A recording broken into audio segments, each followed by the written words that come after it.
Quelques groupes de soldats russes ont avancé de 10 km, mais ils seront détruits. Voilà les mots de Volodymyr Zelensky après cette percée donc des forces russes dans la région du Donbass, progression dans le secteur stratégique, notamment de Pokrovsk où Moscou est à l'offensive et ce depuis des mois.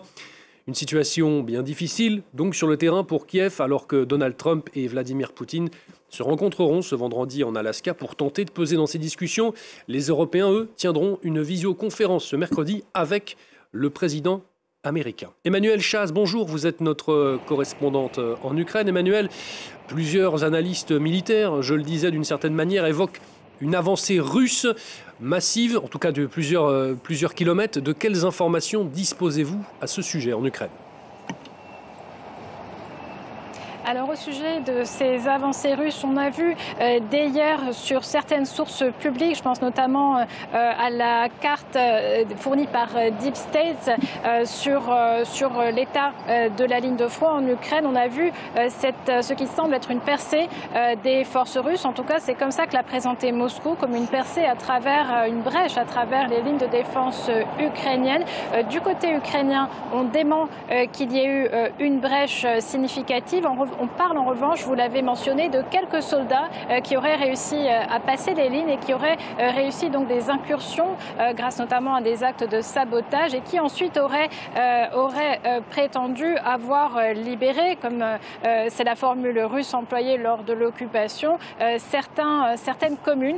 Donc ça, ce sont des communes, c'est une zone qui se trouve tout près d'un axe stratégique, la route qui relie les villes de Dobropilia à Kramatorsk. C'est une route qui est fermée à la circulation depuis plusieurs semaines déjà, car elle était déjà sous contrôle aérien, sous contrôle des drones russes.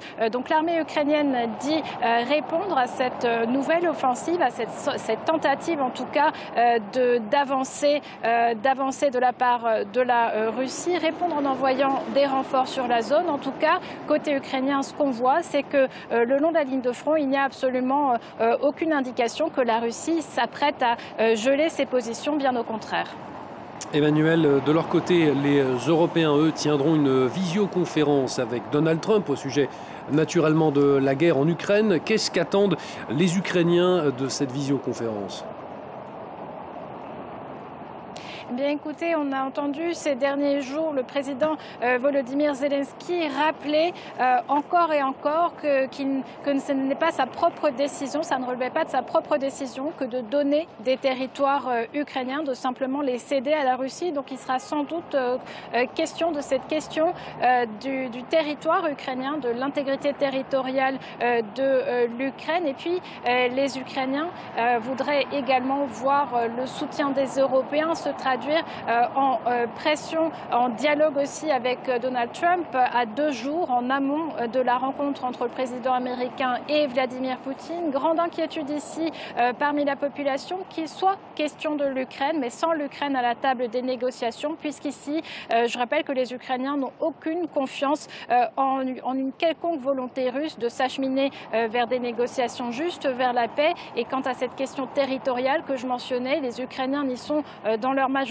pas favorable, car ils craignent, comme l'a rappelé Volodymyr Zelensky, que la Russie profite de toute plateforme qui lui serait donnée, par exemple sous la forme des 30% de territoire restant de la région de Donetsk qui n'est pas encore sous contrôle russe, de se servir de ce territoire finalement pour lancer dans le futur d'autres offensives, notamment sur les régions voisines de Zaporijia, Dnipropetrovsk ou encore Kharkiv.